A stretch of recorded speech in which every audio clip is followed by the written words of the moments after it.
Hey everyone, तो heredity and evolution ये chapter हमने स्टार्ट किया था। इसका लेक्चर नंबर 2 देखेंगे। इवोल्यूशन का पूरा part, evidences of evolution. And believe me, evidences of evolution board वालों का फेवरेट टॉपिक है। उसके ऊपर कोई ना कोई क्वेश्चन हर साल आपके बोर्ड एग्जाम में पूछा जाता है, तो सुपर डुपर इंपॉर्टेंट रहेगा आज का लेक्चर। वीडियो अच्छा लगेगा लाइक करना, शेयर करना, सब्सक्राइब करना। चैनल को टारगेट रखते हैं 1000 लाइक्स का। Let us begin.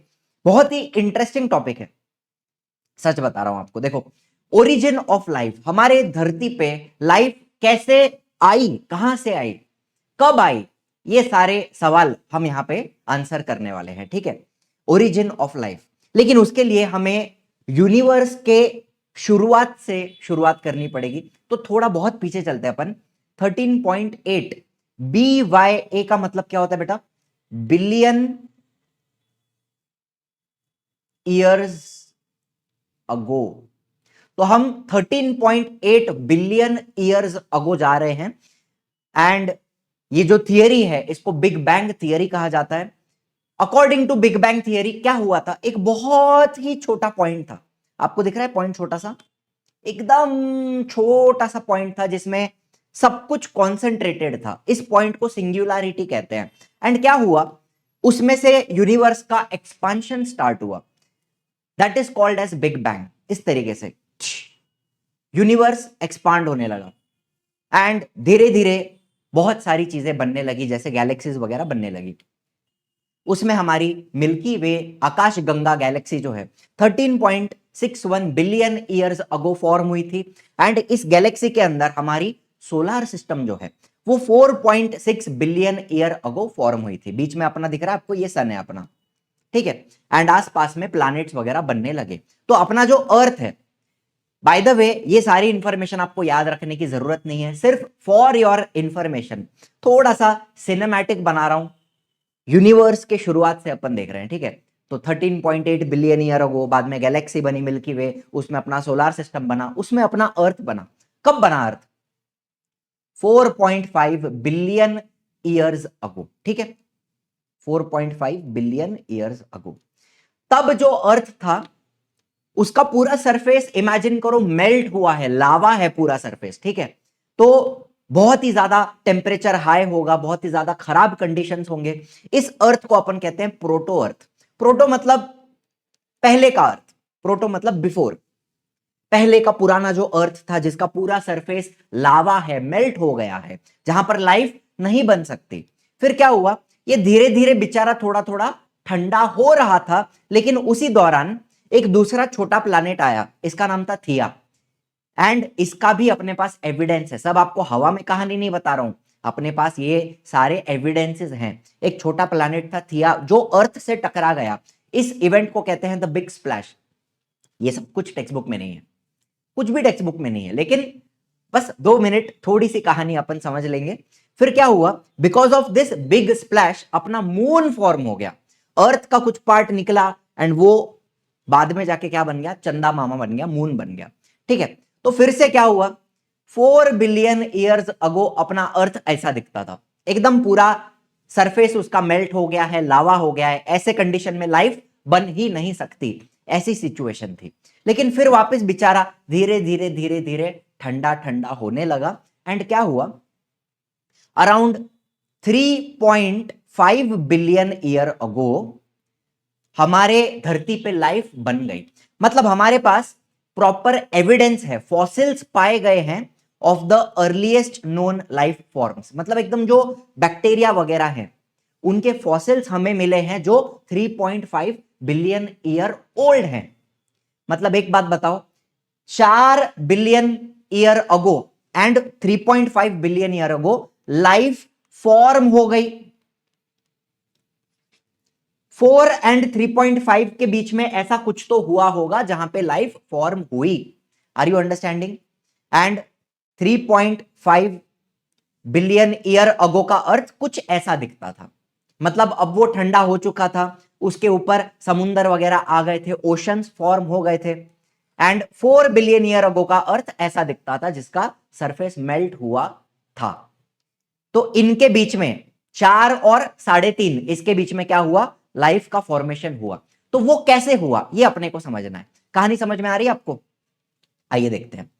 तो ये उस समय की बात है जहां पे लावा जैसा सरफेस है एंड बहुत सारे वॉल्केनिक इरप्शंस हो रहे हैं, बहुत सारी गैसेस आपको दिख रही है, यहां से काफी सारी गैसेस जो है वो रिलीज हो रही हैं, वॉल्केनिक इरप्शन हो रहे हैं, लावा बाहर आ रहा है, ठीक है। उस समय ये सारी गैसेस अपने एटमॉस्फेयर में आई, जैसे hydrogen, nitrogen, water vapour, methane, carbon dioxide, ये क्या है, अमोनिया।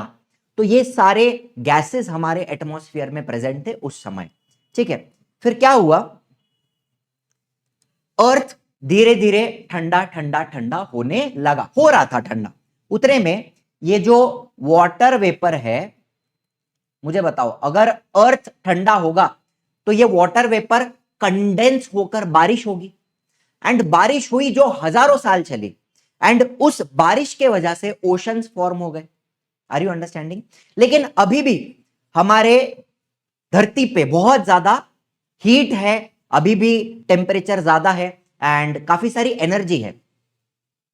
आप अगर देखो तो समुंदर के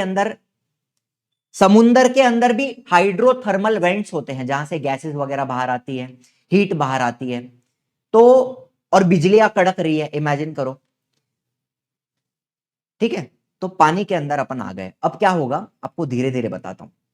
पानी के अंदर भी बहुत सारी एनर्जी प्रेजेंट है। वहां पर क्या थे, हाइड्रोथर्मल वेंट्स। हाइड्रोथर्मल वेंट का मतलब क्या है कि समुंदर का जो फ्लोर होता है, ओशन फ्लोर, वहां पे ऐसे छोटे छोटे माउंटेन्स जैसे होते हैं, उसमें से गैसेस बाहर आती हैं, गैसेस वगैरह बाहर आती हैं, लावा बाहर आ सकता है, इनको हाइड्रोथर्मल वेंट्स कहते हैं। तो अपने समुंदर के अंदर भी बहुत सारी एनर्जी प्रेजेंट थी, एंड इमेजिन करो ऊपर से आंधी तूफान आ रही है, बिजलियां कड़क रही है ना। तो उस एनवायरमेंट में क्या हुआ आपको बताता हूं। चलो अभी इमेजिन करो, at the beginning very simple type of organic and inorganic compounds में है फॉर्म्ड। आपको मैंने बताया कौन से एलिमेंट्स और गैसेस प्रेजेंट थे, हाइड्रोजन था, नाइट्रोजन था, कार्बन डाइऑक्साइड था, मीथेन था, CH4, अमोनिया, NH3। ये सारी चीजें हमारे एटमॉस्फेयर वगैरह में प्रेजेंट थी, ठीक है। एंड ये पानी वगैरह में भी डिसॉल्व होते हैं, हाइड्रोजन, नाइट्रोजन, CO2, CH4, ये पानी में भी डिसॉल्व होते हैं। तो क्या हुआ, पानी में इतनी सारी एनर्जी थी, हाइड्रोथर्मल वेंट हैं, फिर बिजली कड़क रही है, तो उसके वजह से ये चीजें आपस में कंबाइन होने लगी एंड सिंपल टाइप के ऑर्गेनिक इनऑर्गेनिक मॉलिक्यूल बनने लगे। मतलब क्या क्या बनने लगा, शुगर्स बने होंगे, अमीनो एसिड बने, प्यूरिन्स। प्यूरिन क्या होते हैं, एक प्रकार के नाइट्रोजन बेस होते हैं, ये अपन ने लास्ट लेक्चर में देखा था, नाइट्रोजन बेसिस होते हैं, एडेनिन होता है, गोनिन होता है। पिरिमिडिन्स क्या होते हैं, ये भी नाइट्रोजन बेस है, साइटोसिन, थाइमिन, यूरासिल, तो ये बने होंगे। फिर फैटी एसिड बना, ग्लिसरॉल, ग्लिसरॉल क्या होता है, एक प्रकार का एल्कोहल होता है। तो ये सब सिंपल कंपाउंड्स आपके पानी के अंदर फॉर्म होने लगे। Are you understanding? यहां से अपने को लर्न करना है, ध्यान से सुनना। शुरू शुरू में सिंपल टाइप के ऑर्गेनिक इनऑर्गेनिक कंपाउंड पानी में बनने लगे। एग्जांपल्स आपको दिए मैंने, sugar, amino acid, fatty acid, glycerol. फिर क्या हुआ, ये कंपाउंड्स आपस में जुड़ने लगेंगे, आपस में जुड़ने लगेंगे एंड कॉम्प्लेक्स कंपाउंड्स बनेंगे। ध्यान से सुनना, complex compounds like protein, nucleic acid में have formed from this simple compound.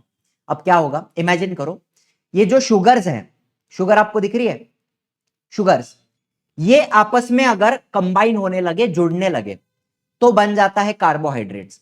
छोटे छोटे शुगर्स को ज्वाइन करके बनता है बड़ा बड़ा कार्बोहाइड्रेट, कॉम्प्लेक्स कंपाउंड।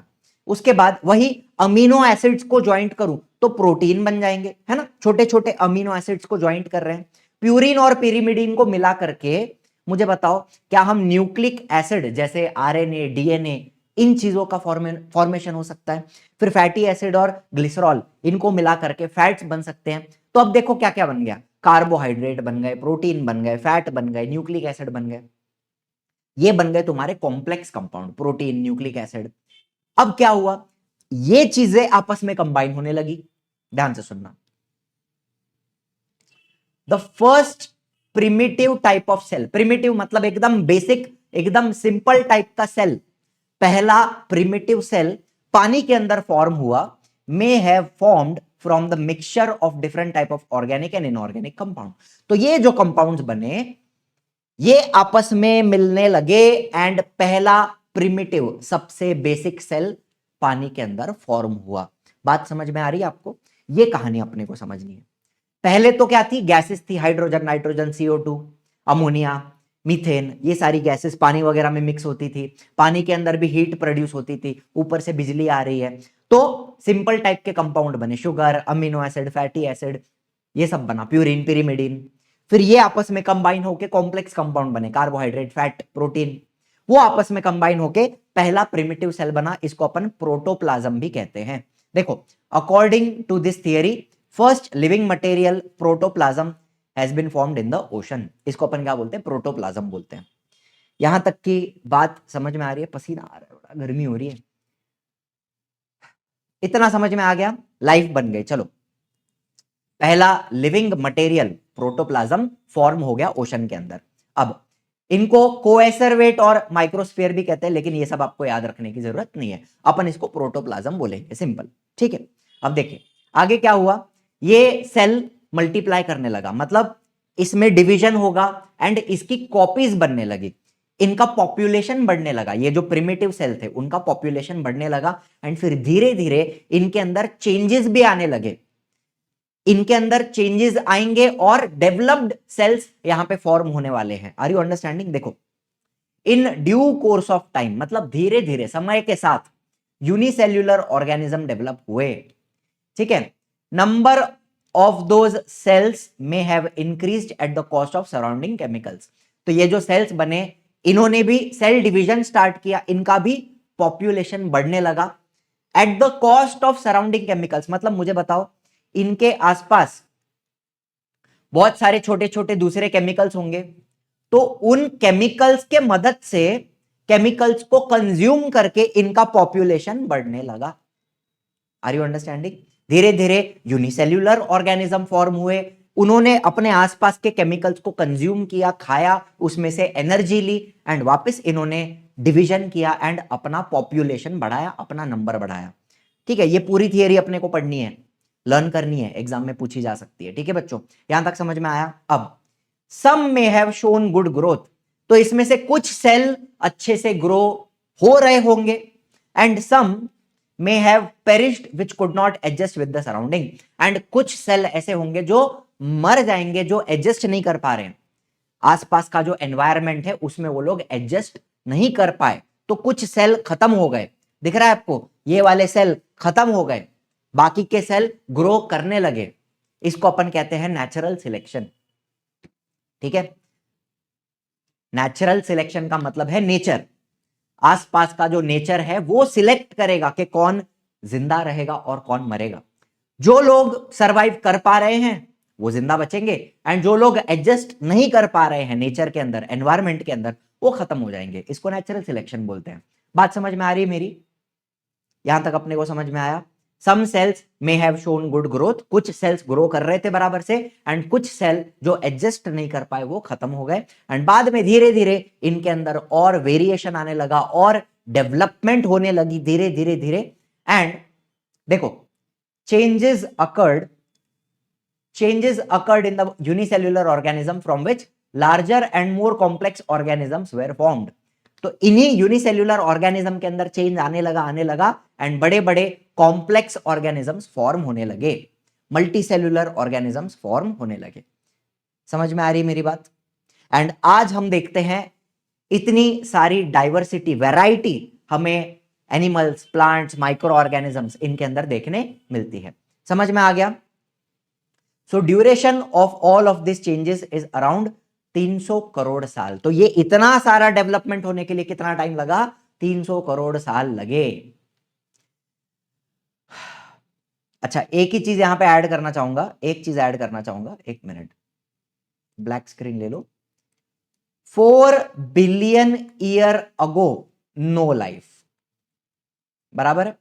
फिर हमने देखा, फिर अपन आगे गए, हमने देखा 3.5 बिलियन ईयर अगो लाइफ का फॉर्मेशन हुआ, लाइफ फॉर्म्ड। बाद में उसकी डेवलपमेंट स्टार्ट हुई। 3.5 बिलियन ईयर अगो एकदम प्रिमिटिव वाले सेल बने थे, समझ में आ रही है बात, एकदम बेसिक वाले सेल। फिर उनका डेवलपमेंट होते होते होते 300 करोड़ साल लगे यहां तक पहुंचने के लिए। समझ में आया बात, ये कहानी समझ में आई? ठीक, चलो तो आइए हमारी इवोल्यूशन की डेफिनेशन को समझते हैं। ये वाली डेफिनेशन आपको 1 मार्क के लिए याद रखनी है, ये पूरी थियरी आपको लर्न करनी है, एंड ये डेफिनेशन आपको 1 मार्क के लिए पूछी जा सकती है। What is evolution? The progressive development of plants and animals.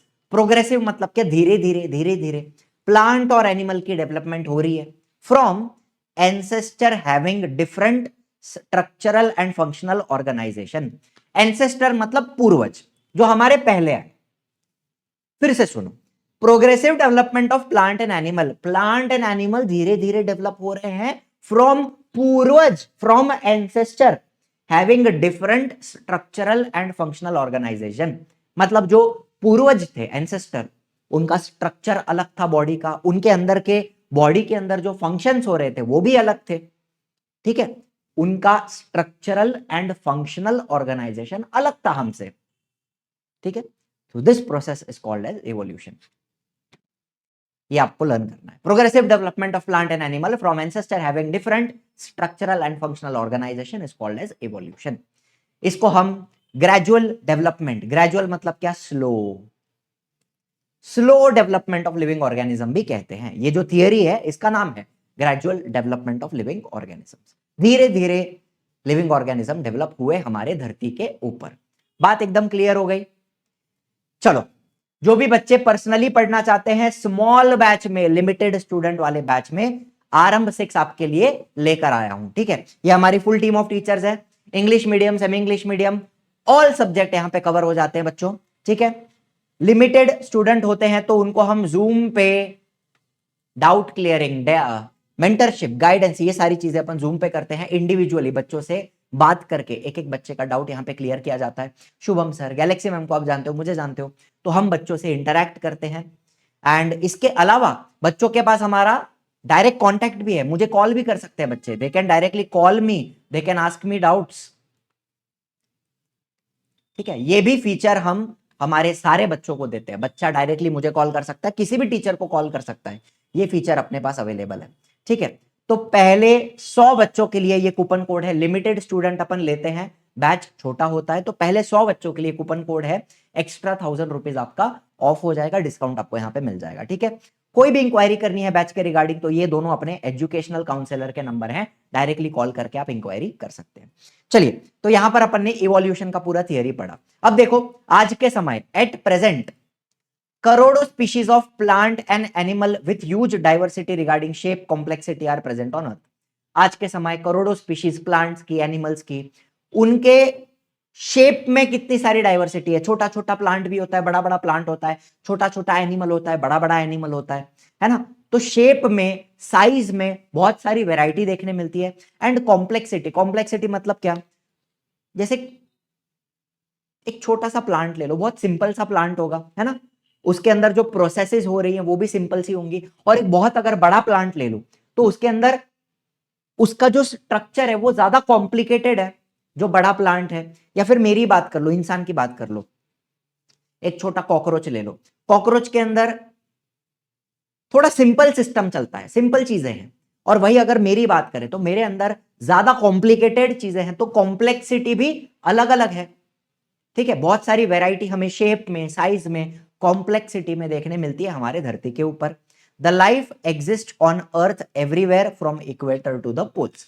हमारे धरती पे लाइफ सब जगह पाई जाती है, इक्वेटर से लेके पोल, सब जगह पर, पानी में, हवा में, समुन्द्र में, रेगिस्तान में, वॉल्केनो के पास, सब जगह पे लाइफ पाई जाती है, ठीक है। दूसरी बात, organisms are present at all the places like हवा, पानी, लैंड, रॉक, सब जगह पे अपने को एनिमल, प्लांट वगैरह देखने मिलते हैं। Animal diversity ranges from unicellular amoeba and paramecium to man and giant whale. तो एकदम छोटे छोटे यूनिसेल्यूलर ऑर्गेनिज्म, अमीबा, पैरामीशियम, इनसे लेके बड़े बड़े व्हेल तक अपने को डाइवर्सिटी देखने मिलती है, इंसान तक डाइवर्सिटी देखने मिलती है। प्लांट में भी देखें तो plant diversity consist of various species ranging from unicellular chlorella to huge banyan tree. तो ये भी एक प्रकार का प्लांट है, यूनिसेल्यूलर, सिंगल सेल का प्लांट होता है, क्लोरेला बोलते हैं इसको। यहां से लेके अपने पास बड़े बड़े वडाचं झाड़, बैनियन ट्री तक की डाइवर्सिटी देखने मिलती है, फ्रॉम यूनिसेल्यूलर टू इतना बड़ा बैनियन ट्री। तो हमारे धरती पे करोड़ों स्पीशीज हैं प्लांट्स की, एनिमल्स की, एंड यही सारी स्पीशीज धीरे धीरे 300 करोड़ साल में डेवलप हुई हैं। आई होप पूरी थियरी आपको एकदम क्लियर हो गई है। यहां पे एकदम सिंपल फ्लो चार्ट आपको बना के दे रहा हूं मैं, स्टार्ट टू एंड बता देता हूं। 3.5 करोड़ साल, 350 करोड़, अच्छा 3.5 बिलियन का मतलब होता है 350 करोड़ ईयर्स। बता दो आपके, जस्ट फॉर योर इंफॉर्मेशन, कि 350 करोड़ साल पहले लाइफ का जस्ट फॉर्मेशन स्टार्ट हुआ। नो लाइफ के जगह पे मैं लिखूंगा लाइफ फॉर्मेशन स्टार्टेड, ठीक है। ओनली, अच्छा आपके टेक्स्ट बुक के हिसाब से बनाया गया है ना ये, ठीक है, चलो फिर भी इसको ऐसे ही समझते हैं। Only simple elements in the ocean, simple type of organic inorganic compounds form हुए, complex compound like protein nucleic acid form हुए from simple compound. First primitive type of cell may have formed from mixture of organic inorganic compound, इनको अपन ने protoplasm बोला, बराबर है।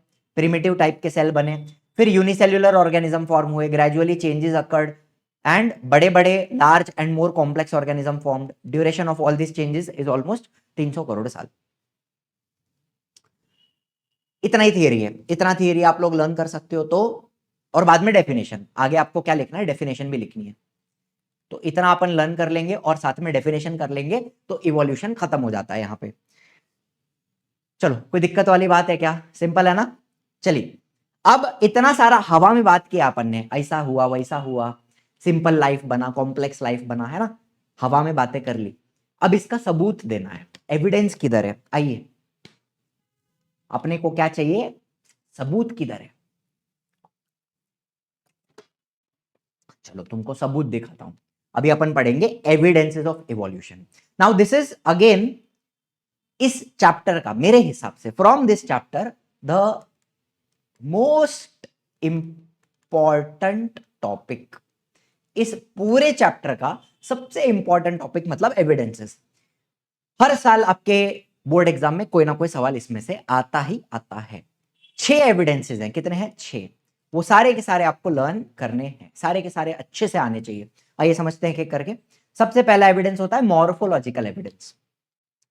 Morphology का मतलब है एक्सटर्नल अपीयरेंस, चाहिए तो इधर लिख देता हूं ऊपर, एक्सटर्नल अपीयरेंस, कि बाहर से हम कैसे दिखते हैं, इसको मॉर्फोलॉजी कहा जाता है, ठीक है। बाहर से अपन कैसे दिखते हैं, एक्सटर्नल अपीयरेंस।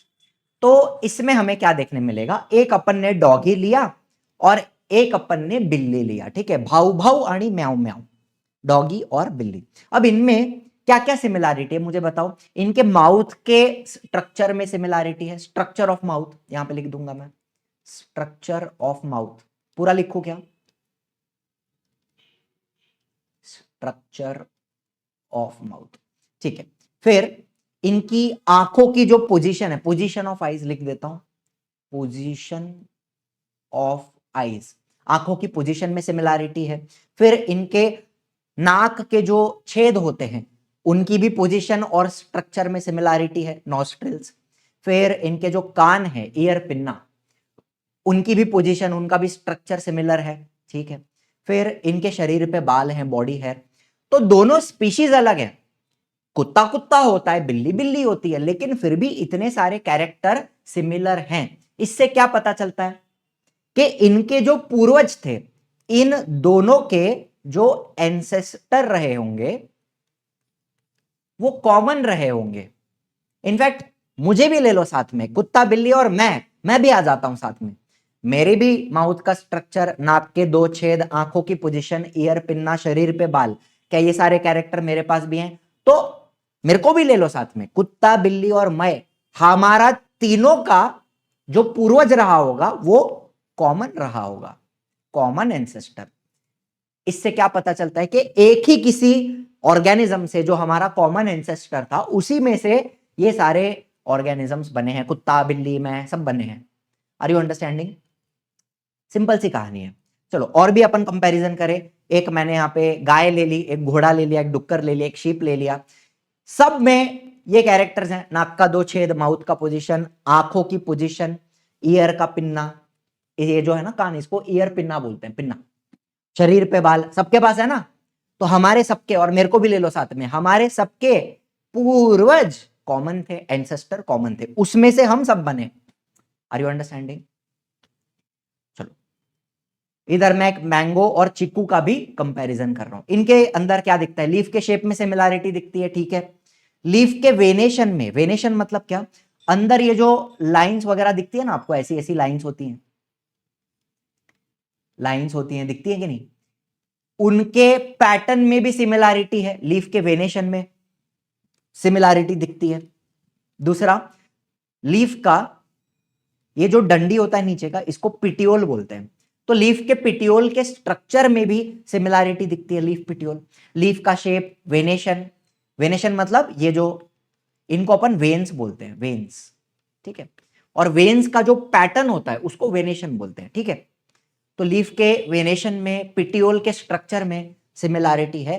तो अल्टीमेटली क्या समझ में आता है? Thus their origin must be same and must have a common ancestor. तो जैसा मैंगो और चिक्कू, इनका भी एंसेस्टर, पूर्वज कॉमन रहा होगा, वैसे ही मेरा घोड़े का, गाय का, बिल्ली का, कुत्ते का, डुक्कर का, शीप का, सबका एंसेस्टर जो था, पूर्वज बहुत पहले, करोड़ों साल पहले, वो कॉमन रहा होगा। ये हो गया मॉर्फोलॉजिकल एविडेंस।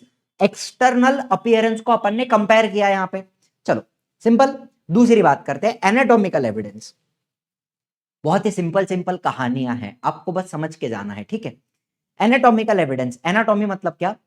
इंटरनल स्ट्रक्चर्स, अंदर आपके हड्डियां, मसल्स वगैरह जो होते हैं, उनको जब कंपेयर किया जाए, हड्डी की पोजीशन को कंपेयर किया जाए, हड्डी के शेप को कंपेयर किया जाए, अरेंजमेंट को कंपेयर किया जाए, बोन्स को, ठीक है, तो इसको अपन एनाटॉमी कहते हैं। इंटरनल स्ट्रक्चर्स की जो स्टडी होती है, इसको अपन बोलते हैं एनाटॉमी। कौन सा Tommy? Anatomy, internal structure study. चलो तो अभी इंसान का हाथ ले लिया, मुझे बताओ हाथ का काम क्या है? झापड़ मारना, चीजों को उठाना, लिखना, बहुत सारे अलग अलग काम होते हैं आपके हाथ के, बराबर। इसको मैं अगर ह्यूमन हैंड को एक कैट के 4 लेग के साथ, 4 लेग मतलब आगे का जो पैर होता है उसको 4 लेग बोलते हैं, और जो पीछे का पैर होता है ना, पीछे का, उसको क्या बोलते हैं मालूम है? उसको बोलते हैं हाइंड लेग। 4 लेग और हाइंड लेग, ये बात आपको समझ में आनी चाहिए, ठीक है। तो यहां पे आप कैट का 4 लेग ले लो, या आपके टेक्स्ट बुक में ऑक्स का 4 लेग दिया है, ऑक्स मतलब बैल, ठीक है ना, कोई बात नहीं। ऑक्स का ले लो, बैल का ले लो, कैट का ले लो, कोई प्रॉब्लम नहीं है, ठीक है। अभी 4 लेग का काम क्या है? चलना, दौड़ना, नाखून मारना, बराबर। अभी मेरा हाथ और इसका 4 लेग, स्ट्रक्चर अलग है, फंक्शन भी अलग है। स्ट्रक्चर भी अलग है, मैं चीजों को उठाता हूं, लिखता हूं, बिल्ली पंजा मारती है, नाखून मारती है, दौड़ती है, ठीक है, ऐसे ऐसे चाटते बैठती है, बराबर है। तो स्ट्रक्चर अलग है हाथ का और 4 लेग का, और फंक्शन भी अलग है। उसी तरीके से व्हेल का फ्लिपर, जो व्हेल होती है ना उसका फ्लिपर, फ्लिपर मतलब क्या? जिससे वो स्विमिंग करते हैं, ये दिख रहा है आपको यहां पे,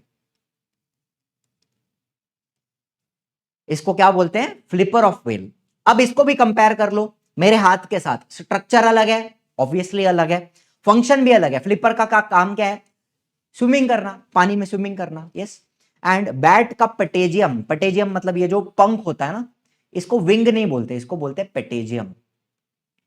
इसका और मेरे हाथ का कंपैरिजन करो, या बिल्ली के 4 लेग के साथ कंपेयर करो, स्ट्रक्चर अलग है, फंक्शन भी अलग है। इधर फंक्शन क्या है? उड़ने का, ठीक है।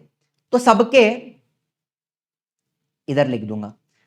अपन ने 4 एग्जाम्पल देखा, ह्यूमन हैंड, ह्यूमन हैंड लिख दो एक बार, ह्यूमन हैंड, कैट का 4 लेग, इंपॉर्टेंट है इसलिए लिख रहा हूं, flipper of whale, flipper of whale and पटेजियम of bat, इधर लिख देता हूं फिर भी, पटेजियम ऑफ बैट। इनका सबका क्या क्या अलग है, इधर लिखो, स्ट्रक्चर अलग है, स्ट्रक्चर बाहर से देखेंगे तो स्ट्रक्चर अलग है और फंक्शन भी अलग है, ठीक है। एक्सटर्नल स्ट्रक्चर की बात कर रहा हूं, एक्सटर्नल स्ट्रक्चर बाहर से देखेंगे तो अलग है, फंक्शन भी अलग है। There doesn't seem any superficial similarity, superficial मतलब ऊपर ऊपर से, ऊपर ऊपर से देखेंगे तो कोई भी सिमिलैरिटी दिखाई नहीं देती, लेकिन जब हम अंदर घुस के एनाटॉमी देखते हैं, एनाटॉमी मतलब क्या, इनके बोन्स की जो अरेंजमेंट है वो देखते हैं। देखिए, there is similarity in structure of bones and bony joints, हड्डियों के जो जॉइंट्स होते हैं, बोन्स होते हैं, बोन्स की पोजीशन, अरेंजमेंट, उसमें अपने को सिमिलैरिटी दिखाई देती है। जैसा है वैसा लर्न कर लो, there is similarity in structure of bone and bony joints. अब देखो, अपना जो शोल्डर का बोन है ये वाला, वैसा ही कैट के अंदर भी एक ये शोल्डर बोन आ गया है यहां पे, फ्लिपर ऑफ व्हेल के अंदर भी एक बोन दिख रहा है, छोटा है लेकिन है, पेटेजियम ऑफ बैट उसके अंदर भी ऐसा एक हड्डी दिख रहा है। चलो फिर अपना जो फोर आर्म होता है ये वाला, इसमें 2 हड्डी होती है, एक इधर ऐसी और एक इधर पीछे, बराबर। कैट के अंदर भी 2 है, एक इधर एक इधर, बराबर। व्हेल के फ्लिपर में भी 1 और 2, 2 है कि नहीं है। पेटेजियम ऑफ बैट उसमें भी 1 और पीछे 2। तो बोन्स का स्ट्रक्चर एंड जॉइंट्स में हमें सिमिलैरिटी दिखती है, एंड बिकॉज ऑफ दिस हम क्या बोलेंगे, दिस सिमिलैरिटी, समझ में आ गया मेरा बात, this similarity indicates that those animals में हैव कॉमन एंसेस्टर, तो इनका भी पूर्वज कॉमन रहा होगा। बाय द वे ये सब मैमल्स हैं, सारे के सारे मैमल्स की बात हो रही है ना यहां पे, इंसान मैमल है, कैट मैमल है, व्हेल भी मैमल है, बैट भी मैमल है। तो मैमल्स के बोन्स का स्ट्रक्चर और बोनी जॉइंट्स उसमें सिमिलैरिटी है, तो इससे क्या पता चलता है कि हमारा कॉमन एंसेस्टर रहा होगा। चलो, ये हो गया आपका एनाटॉमिकल एविडेंस, इंटरनल स्ट्रक्चर्स की स्टडी। पहले अपन ने मॉर्फोलॉजिकल देखा बाहर बाहर से, फिर अपन ने अंदर अंदर का देख लिया, एनाटॉमिकल एविडेंस। क्लियर हो गया कंसेप्ट। वही इधर कैट के जगह पे ऑक्स का ले लोगे तो भी कोई फर्क पड़ने वाला है नहीं, उसमें भी सिमिलैरिटी दिखेगी आपको, ठीक है।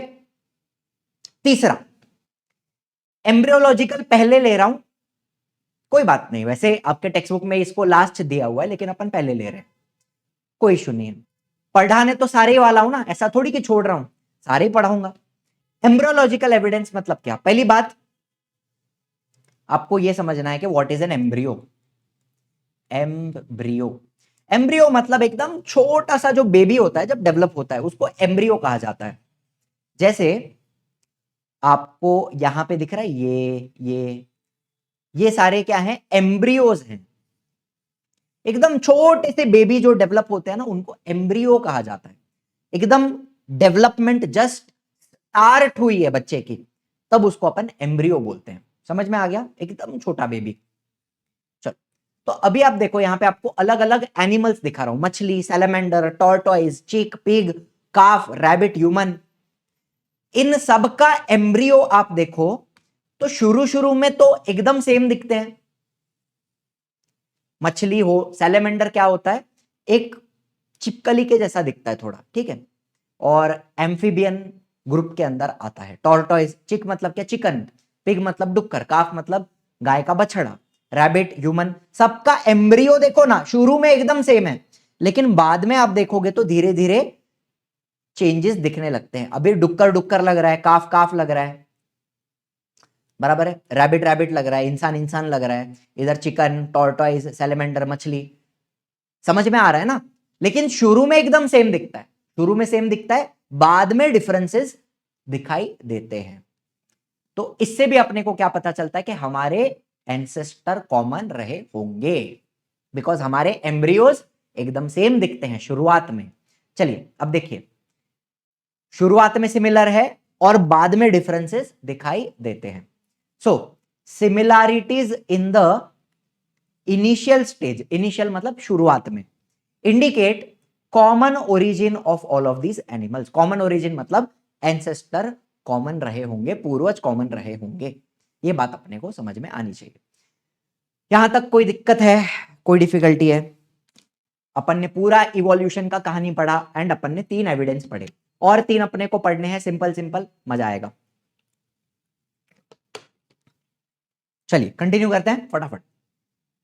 अब आते हैं वेस्टिजियल ऑर्गन पे।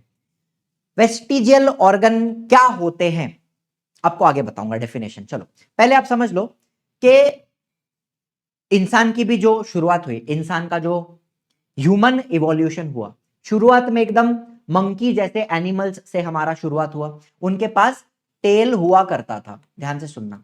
लेकिन धीरे धीरे जब इंसान की डेवलपमेंट हुई तो वो टेल गायब हो गई, टेल चली गई, ठीक है। और इंसान मतलब बंदर पेड़ों पे रहते थे, टेल का सपोर्ट होता था, टेल से वो लोग ब्रांच को पकड़ते थे, खुद को बैलेंस करते थे। लेकिन फिर जब इंसान जमीन पे रहने लगा, पेड़ों से नीचे आ गया, तो उसको टेल की जरूरत नहीं थी, तो टेल धीरे धीरे करके गायब हुई। मुझे बताओ रातों रात गायब हो गई क्या? नहीं, हजारों लाखों साल लगे होंगे धीरे धीरे धीरे करके वो टेल गायब होने के लिए, लाखों करोड़ साल लगे होंगे। Are you understanding? तो कोई भी स्ट्रक्चर अचानक गायब हो जाता है क्या? नहीं, वो धीरे धीरे धीरे चेंज होता है। ध्यान से सुनना, sudden development of new tissue और ऑर्गन, अचानक में कुछ नया टिश्यू, कोई नया ऑर्गन नहीं आता। For living in changing environment is not possible. पढ़ो फिर से पूरा, sudden development of a new tissue, new organ for living in a changing environment. Environment बदल रहा है आपके आसपास का, लेकिन उस एनवायरमेंट में जिंदा रहने के लिए अचानक में कुछ नया आ जाएगा क्या आपके पास, या अचानक कुछ गायब हो जाएगा? नहीं, जो स्ट्रक्चर है वो धीरे धीरे बदलते हैं, स्लोली स्लोली चेंज होते हैं। Existing organs undergo gradual change. Gradual मतलब स्लो चेंज। बात समझ में आई? इंसान की डेवलपमेंट मंकी जैसे ऑर्गेनिज्म से हुई जिनके पास टेल थी, लेकिन फिर इंसान जमीन पे रहने लगे तो धीरे धीरे वो टेल गायब हुई। बहुत टाइम लगा, लाखों साल लगे। Are you understanding? चलो दूसरी बात, अब पुराने जमाने में जब हम इंसान की बात करें, पुराना जो इंसान था खाना पका के नहीं खाता था, कच्चा खाता था, कड़क कड़क खाना खाता था, तो उसको चबाने के लिए अक्कल दाढ़ होती थी, विजडम टूथ। ठीक है, ये जो दिख रहा है ना, देखो ये, इसको अपन मोलार बोलते हैं, मोलार, ये भी मोलार है। ऐसे अपने पास 2 मोलार होते हैं, लेकिन एक तीसरा मोलार होता है जिसको विजडम टूथ कहा जाता है। तो उनके पास, हमारे जो पूर्वज हैं उनके पास हुआ करता था, 3 मोलार होते थे। ये जो लास्ट वाला है इसको अपन विजडम टूथ बोलते हैं, विजडम टूथ, अक्कल दाढ़। ठीक है, तो उसकी जरूरत क्यों पड़ती थी? कच्चा खाते थे, कड़क खाना खाते थे, तो उनका जो जबड़ा होता था वो भी बड़ा होता था। ये इसका जबड़ा देखो ना, जबड़ा ये कैसा है? ब्रॉड है। उनका जो जबड़ा था, जॉ, वो भी ब्रॉड होता था, बड़ा हुआ करता था, एंड वो लोग कड़क खाना, कच्चा खाना खाते थे। लेकिन बाद में जैसे जैसे इंसान की डेवलपमेंट हुई, ये देखो कच्चा खाना खा रहा है वो, ज्यादा चबाना पड़ता था उसको। लेकिन जैसे फिर इंसान बने तो हमारा जो जबड़ा था वो थोड़ा छोटा हो गया, एंड हम खाना पका के खाने लगे, नरम खाना खाने लगे। तो अपने को वो तीसरे मोलार की, विजडम टूथ की अभी जरूरत नहीं है। तो क्या हुआ? वो धीरे धीरे गायब हो गया। मेरे पास तो नहीं है, लेकिन कुछ लोगों को गलती से अगर आया तो बहुत पेन करता है, बिकॉज उसके लिए जगह नहीं है, तो उसको फिर निकालना पड़ता है। Are you understanding? इस तरीके से एक्सट्रैक्ट करना पड़ता है। मेरे पास नहीं है, मेरे को आया ही नहीं है, किसी किसी में आ जाता है, लेकिन वहां पे जगह नहीं होती है, तो बहुत ज्यादा दर्द देता है, पेन करता है, तो उसको निकालना पड़ता है। Are you understanding? तो हम इसका कहना क्या चाहता हूं कि पहले विजडम टूथ हुआ करता था, विजडम टूथ की तभी जरूरत थी, आज उसकी जरूरत नहीं है, बिकॉज हम खाना पका के खाते हैं। तो ये जो विजडम टूथ है, अब ये क्या हो गया? यूजलेस हो गया। यस और नो? देखो, सम स्ट्रक्चर्स और ऑर्गन अंडर डिफरेंट सिचुएशन में बिकम यूजलेस। पहले यूजफुल था एक जमाने में, जब हम कच्चा जो इंसान कच्चा खाना खाता था, कड़क खाना खाता था। लेकिन आज की सिचुएशन अलग है, आज हम पका के खाते हैं, तो आज वो कैसा हो गया, यूजलेस हो गया है। अब उसकी जरूरत नहीं है, अगर आया तो पेन देगा और निकालना पड़ेगा। Are you understanding? These existing organ undergo gradual change. तो वही जो ऑर्गन था विजडम टूथ, उसमें धीरे धीरे चेंज आने लगा और वो गायब हो गया। They begin to degenerate under such situation. Degenerate मतलब उनकी साइज छोटी छोटी छोटी होते जाती है। डीजनरेट का मतलब क्या, साइज में छोटा छोटा होते जाना, ठीक है, यूजलेस बनते जाना। It takes thousands of years for a structure to disappear. And ऐसा स्ट्रक्चर, या एग्जाम्पल टेल थी, मंकी के पास टेल थी, वो टेल गायब होने के लिए, इंसान के पास वो टेल नहीं है, तो वो टेल गायब होने के लिए लाखों हजारों साल लगे। ये विजडम टूथ गायब होने के लिए लाखों हजारों साल लगे। लेकिन अभी भी इनका कुछ पार्ट अपने अंदर रह जाता है, ठीक है। चलो, तो अभी आपको मैं वेस्टिजियल ऑर्गन मतलब क्या, वेस्टिजियल का मतलब बता देता हूं। ऐसा एक ऑर्गन जो पहले यूजफुल था, पहले पुराने जमाने में हमारे जो पूर्वज वगैरह थे, एंसेस्टर थे, उनके अंदर वो यूजफुल था, अपने अंदर यूजलेस हो गया, डीजनरेट हो गया, उसकी साइज छोटी हो गई है, काम नहीं करता, लेकिन उसका कुछ पार्ट अभी भी अपने पास रह गया, ठीक है। धीरे धीरे वो ऑर्गन छोटा हो गया, डीजनरेट हुआ, गायब हो गया, लेकिन अभी भी उसका कुछ पार्ट अपने पास रह गया। उस ऑर्गन को अपन वेस्टिजियल ऑर्गन बोलते हैं, ठीक है। यूजलेस है और डीजनरेट हो गया है। डीजनरेट, डीजनरेट मतलब साइज छोटी छोटी छोटी हो गई एंड ऑलमोस्ट गायब हो गया, लेकिन थोड़ा सा उसका कुछ पार्ट रह गया। इसको अपन वेस्टिजियल ऑर्गन बोलते हैं। बात समझ में आई? एंसेस्टर में यूजफुल था, अपने अंदर यूजलेस है और डीजनरेट हो गया है। एकदम क्लियर हो गया बात?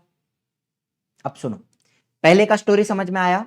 स्ट्रक्चर अचानक में गायब नहीं होता, धीरे धीरे करके डीजनरेट होता है, हजारों साल लगते हैं उसको गायब होने के लिए। यह कहानी आपको समझ में आनी चाहिए, ठीक है। अब देखो, अपेंडिक्स की बात करेंगे। ये आपको दिख रहा है, ये स्मॉल इंटेस्टाइन है, इधर देखो, स्मॉल इंटेस्टाइन, और ये जो दिख रहा है आपको, ये ऊपर वाला, ये लार्ज इंटेस्टाइन है। चलो अलग कलर से बना देता हूं। ये वाली जो दिख रही है आपको यहां से, ठीक है, ये वाली ऐसी, ये क्या है आपकी लार्ज इंटेस्टाइन, ठीक है। तो जहां स्मॉल इंटेस्टाइन खत्म होती है, जहां पर आपकी स्मॉल इंटेस्टाइन यहां पे खत्म हो रही है ना, ये जो पॉइंट है, ठीक है, यहां पे स्मॉल इंटेस्टाइन खत्म हो गई। चलो ऐसे ही बताता हूं, यहां पे स्मॉल इंटेस्टाइन खत्म हुई एंड यहां से ये लार्ज इंटेस्टाइन स्टार्ट हुई, ठीक है। तो वहां पर उस पॉइंट पे एक छोटा सा ऑर्गन आपको ऐसे दिखाई दे रहा है, ये दिख रहा है आपको, छोटा सा ऑर्गन, इसको अपन अपेंडिक्स बोलते हैं। जहां स्मॉल इंटेस्टाइन खत्म होती है, लार्ज इंटेस्टाइन शुरू होती है, वहां पर यह अपेंडिक्स लार्ज इंटेस्टाइन के नीचे प्रेजेंट होता है, ठीक है। कीड़े के जैसा, वर्म, वर्म समझते हो, वर्म, वर्म, छोटा सा कीड़े के जैसा ऑर्गन होता है अपेंडिक्स। अब इसमें इसका काम क्या है, अपने अंदर यूजलेस है, ध्यान से सुनो। Appendix it is useless to human, अपने अंदर उसका कोई काम नहीं है, यूजलेस हो गया, वेस्टिजियल हो गया।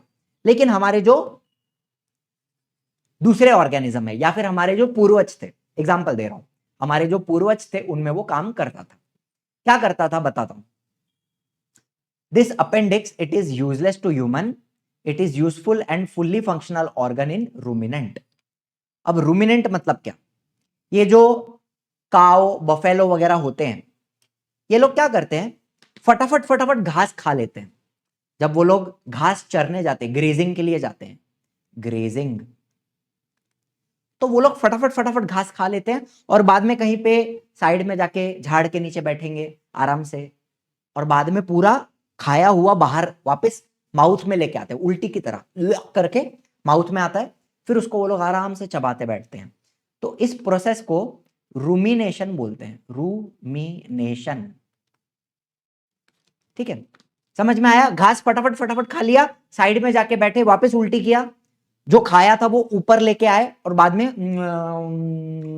आराम से चबाते बैठेंगे, इसको बोलते हैं रूमिनेशन। एंड ये जो ऑर्गेनिज्म है इनको रूमिनेंट बोलते हैं।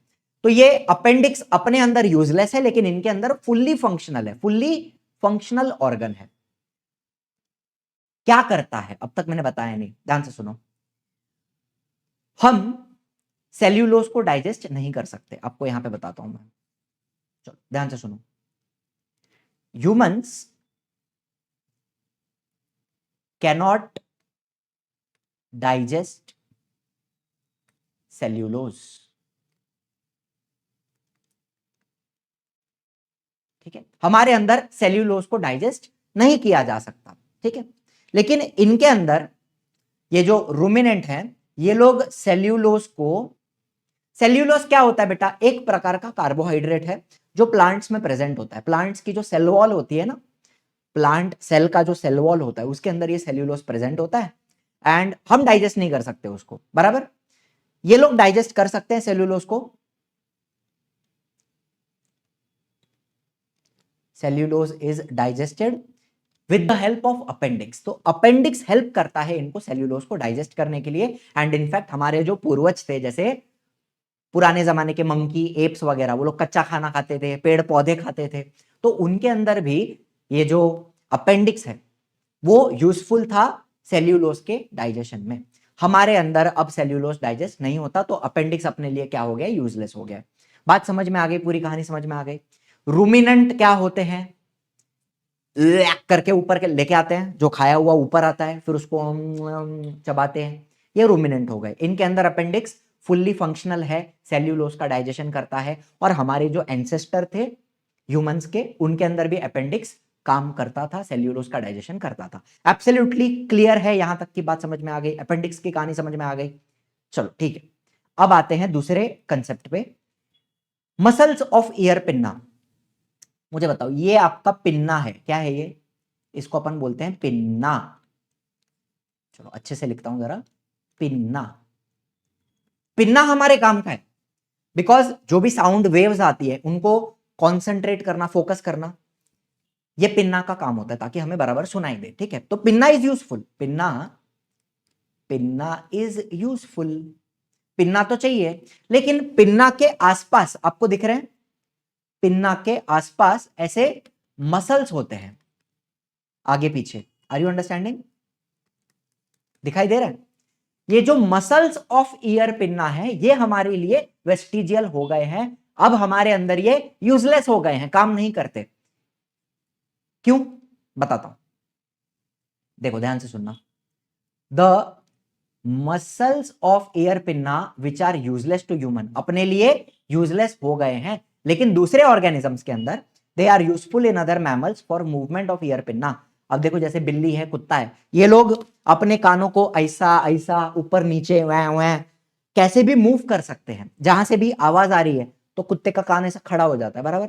हाथी को देखा होगा तो हाथी अपने कान ऐसे ऐसे फड़फड़ फड़फड़ फड़फड़ फड़फड़ कर सकता है।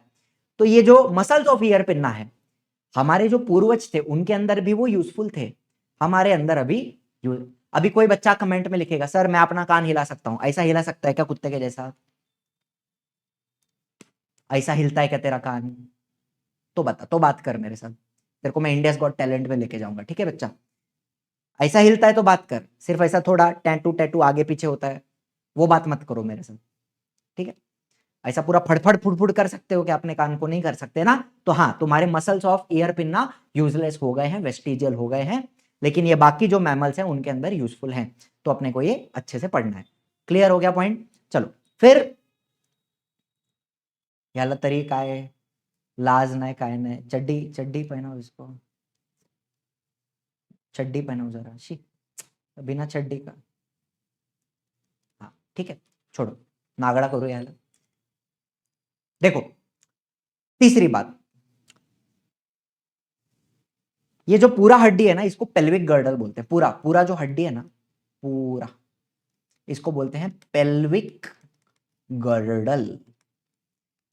पेल्विक गर्डल, उसमें ये एकदम छोटा सा जो दिख रहा है आपको, बीच में छोटा सा दिख रहा है, छोटा सा हड्डी है, ऐसा ट्राइंगल शेप का थोड़ा, इसको अपन टेल बोन बोलते हैं या कॉक्सिक्स बोलते हैं। यहां से टेल जॉइंट होती थी, जो हमारे पूर्वज थे मंकी, उनकी जो टेल थी वो इस पॉइंट पे जॉइंट होती थी। तो हमारी टेल तो चली गई, लेकिन वो बोन रह गया जहां पे वो टेल जॉइंट होती थी। तो टेल बोन कॉक्सिक्स अपने लिए क्या है, यूजलेस है, यूजलेस ऑर्गन है, वेस्टिजियल ऑर्गन है। यस और नो? यूजलेस। पूरे हड्डी को पेल्विक गर्डल बोलते हैं, ठीक है बच्चा, याद रखने की जरूरत नहीं है, आप सिर्फ इतना याद रखो, छोटा सा हड्डी है, टेल बोन कॉक्सिक्स या कॉकिक्स, कॉकिक्स भी बोल सकते हो, कॉक्सिक्स भी बोल सकते हो, वो अपने लिए यूजलेस है। वहां पे टेल अटैच होती थी हमारे पूर्वजों के अंदर, एंसेस्टर के अंदर। क्लियर हो गया? चलो, तो अब तक अपन ने क्या क्या एग्जांपल देखा, चलो एक और ले लो, बॉडी हेयर। बॉडी हेयर का काम क्या होता है, बॉडी को इंसुलेशन देना, मतलब क्या, ठंडी से बचाना। आपने देखा होगा भालू वगैरह होते हैं, कुत्ता बिल्ली, इनके ऊपर इनके जो फर होता है, बॉडी हेयर होते हैं, वो उनको क्या करते हैं, ठंडी से बचाते हैं। अब वो लोग तो कपड़ा स्वेटर पहन के नहीं आते ना, है ना, उनको तो नंगा पुंगा ही घूमना है, तो बॉडी हेयर उनको प्रोटेक्ट करता है, ठंडी से बचाता है। लेकिन हम स्वेटर, विंड शीटर, क्या क्या अलग अलग चीजें पहन लेते हैं, बराबर है, तो अपने को बॉडी हेयर की जरूरत नहीं है, तो ये अपने लिए क्या हो गया, यूजलेस हो गया, वेस्टिजियल हो गया।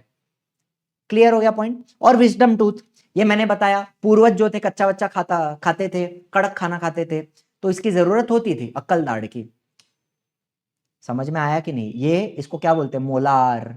ये भी क्या है, मोलार। ये भी क्या है, तीसरा मोलार।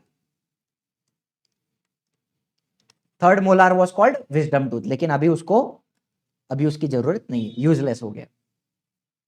तो ये अपन ने अब तक एग्जांपल्स देखे। एक आ गया तुम्हारा, इधर लिख देता हूं, अपेंडिक्स। बहुत ही इंपॉर्टेंट कंसेप्ट है, इसलिए मैं आराम से पढ़ा रहा हूं। विजडम टूथ, ये कॉक्सिक्स, टेलबोन, बॉडी हेयर और muscles of ear pinna, muscles of ear pinna. तो ये सब अपने क्या हो गए, यूजलेस डीजनरेटेड ऑर्गन्स। अब डेफिनेशन पढ़ो, ये आपकी डेफिनेशन 1 मार्क के लिए इंपॉर्टेंट। वेस्टिजियल ऑर्गन की डेफिनेशन, डीजनरेटेड मतलब जिनकी साइज छोटी हो गई है, और अंडर डेवलप्ड मतलब सेम चीज, अंडर डेवलप्ड मतलब जिनकी साइज छोटी हो गई है। डीजनरेटेड और under developed useless organs of organism are called as vestigial organ. ठीक है, कोई दिक्कत वाली बात? डीजनरेटेड, साइज छोटी हो गई, या फिर वो काम करना बंद कर दिया उन्होंने, अंडर डेवलप हो गए, useless organ of organism are called vestigial organ. तो यहां पे आपने कितने एविडेंस हो गए, 4 हो गए, 2 मोर टू गो। चलिए, पेलियोंटोलॉजिकल एविडेंस। यहां पे अपन बेसिकली क्या करेंगे, फॉसिल्स की स्टडी। किसकी स्टडी? फॉसिल्स।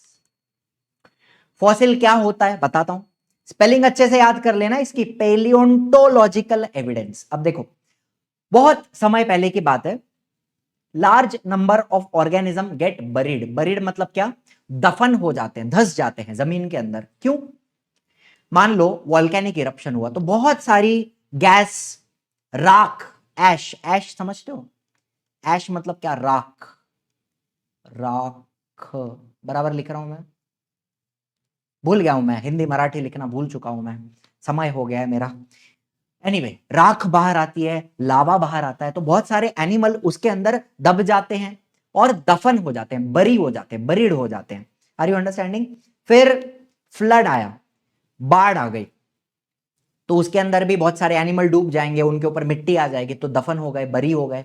फिर लैंड स्लाइड हो गया, तो इन कारणों की वजह से एनिमल धस गए, जमीन के अंदर दफन हो गए।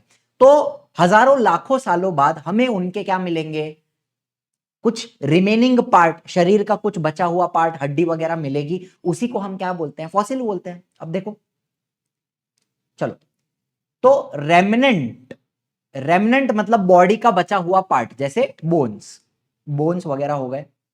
एंड इंप्रेशन का मतलब होता है छाप। चलो, इतनी मराठी हिंदी आती है लिखने के लिए। इंप्रेशन का मतलब होता है छाप। Of such organism remain preserved underground. ऐसे ऑर्गेनिज्म का रेमिनेंट या इंप्रेशन प्रिजर्व रह जाता है अंडरग्राउंड, जमीन के अंदर। ठीक है, इसको अपन बोलते हैं फॉसिल्स। ये डेफिनेशन हो गई फॉसिल की 1 मार्क के लिए। What are fossils? remnants and impression of such organism remain preserved underground, they are called as fossils. Simple 1 mark definition. अब देखो, ये हो गए रेमनेंट, जो बोन्स हैं, हड्डियां, और इस तरीके से पत्थर वगैरह के ऊपर अपने को छाप मिलती है, पत्थर के ऊपर छाप छपा हुआ, इसको अपन बोलते हैं इंप्रेशंस. ऐसे इंप्रेशंस को भी हम फॉसिल कहते हैं. क्लियर हो गया फॉसिल क्या होता है? अब सुनो, अब समझो मेरे को खोपड़ी मिला, किसी एनिमल का या इंसान का खोपड़ी है, तो वो आदमी या वो एनिमल या वो प्लांट, कोई प्लांट भी हो सकता है, प्लांट का भी हड्डी वगैरह, हड्डी नहीं लकड़ी, प्लांट की कोई लकड़ी मुझे मिली फॉर एग्जांपल, या हजारों साल पुरानी कोई किताब मुझे मिली, उसका कोई पेज है. अब पेज भी लकड़ी से ही बना होगा, है ना, प्लांट से, वुड से बनता है पेज, जिसके ऊपर अपन लिखते हैं. तो वो पेज या वो खोपड़ी कितनी पुरानी है, ये आदमी कब मरा था, ये हमें अगर पता करना है, एज ऑफ द फॉसिल, क्या निकालना है अपने को? Age of the fossil. ठीक है, भले वो एनिमल का हो, प्लांट का हो, या हमें कुछ बुक्स वगैरह, ओल्ड बुक्स मिले हैं, पेजेस मिले हैं कुछ, उनका अपने को एज निकालना है. कैसे निकालेंगे? इसके लिए अपन यूज करते हैं कार्बन डेटिंग. ध्यान से सुनना, अभी ये बहुत ही इंपॉर्टेंट मेथड है, एग्जाम में पूछी जा सकती है. नाम क्या है? Carbon dating. 2 कार्बन डेट पे जा रहे हैं, नहीं ऐसा नहीं है. कार्बन डेटिंग क्या करने का? देखो, बहुत सारे बच्चे हैं जिनको यहां पे कंफ्यूजन आता है. ध्यान से सुनना, एकदम सिंपल आपको कर दूंगा सब कुछ. देखो, थोड़ी सी केमिस्ट्री यहां पे आपको पढ़नी पड़ेगी. कार्बन जानते हो? कार्बन का जो अपना नॉर्मल कार्बन होता है, नॉर्मल कार्बन, उसका मास नंबर कितना रहता है? 12. मतलब उसके पास 6 प्रोटॉन है न्यूक्लियस के अंदर और 6 न्यूट्रॉन है. मास नंबर 12 है. और वैसा ही एक दूसरा आइसोटोप होता है कार्बन का. ठीक है, 1 मिनट, इसको इरेज कर दूं मैं. ये अपना एटॉमिक मास नंबर 12, इधर लिख देता हूं 6 प्रोटॉन और 6 न्यूट्रॉन. इतना बात समझ में आ गया? फिर इसका ही दूसरा एक आइसोटोप है कार्बन 14, इसका एटॉमिक मास नंबर होता है 14. इसके अंदर प्रोटॉन का नंबर सेम रहेगा, प्रोटॉन का नंबर चेंज नहीं होता. इसके अंदर 8 न्यूट्रॉन होते हैं. इनको अपन क्या बोलते हैं? आइसोटोप्स. आइसोटोप का मतलब क्या होता है बेटा? आइसोटोप का मतलब क्या होता है? Same atomic number, same atomic number, different mass number. Atomic number मतलब नंबर ऑफ प्रोटॉन्स. तो नंबर ऑफ प्रोटॉन तो दोनों में सेम है, एटॉमिक नंबर सेम है 6, एटॉमिक नंबर 6, लेकिन मास नंबर अलग रहेगा. एक का 12 है, एक का 14 है. न्यूट्रॉन का नंबर चेंज होता है, 6 neutron, 8 neutron. Are you understanding? इनको अपन आइसोटोप्स बोलते हैं. Same atomic number but different mass number, these are called as isotopes. तो कार्बन के एक्चुअली 3 आइसोटोप होते हैं. C12 होता है, C13 भी होता है, और C14 होता है. लेकिन अपने को यहां पे C12 एंड C14 के बारे में बात करनी है. ठीक है, आपका जो C14 होता है, ये कैसा है? 1 मिनट, यहां पे लिख देता हूं. ये कैसा है? Radio active. Radio active. Radio active का मतलब क्या? वो पहली बात अनस्टेबल है. अनस्टेबल. यहां तक की बात समझ में आ गई कि दोनों आइसोटोप है. एक का मास नंबर 12 है, एक का मास नंबर 14 है. 6 प्रोटॉन 6 न्यूट्रॉन, 6 प्रोटॉन 8 न्यूट्रॉन. ये बात तो क्लियर हो गई. अच्छा, कार्बन 14 जो होता है रेडियो एक्टिव होता है, अनस्टेबल होता है. तो वो क्या करता है? धीरे धीरे करके डीके होता है. डीके. डीके, डीके का मतलब क्या? उसका ब्रेकडाउन होता है, उसमें से रेडिएशन निकलता है, अल्फा बीटा गामा रेज निकलेंगे, एंड धीरे धीरे करके ये जो कार्बन 14 है वो ब्रेकडाउन हो जाएगा, डीके हो जाएगा, खत्म हो जाएगा. धीरे धीरे करके वो क्या होता है? ब्रेक होता है, डीके होता है. इतना एकदम क्लियर हो गया कंसेप्ट? चलो अभी सुनो, अभी सुनो. अब ये दोनों कार्बन, कार्बन 12, कार्बन 14, क्या ये दोनों ऑक्सीजन के साथ रिएक्ट कर सकते हैं एटमॉस्फेयर में एंड CO2 बना सकते हैं? बिल्कुल बना सकते हैं.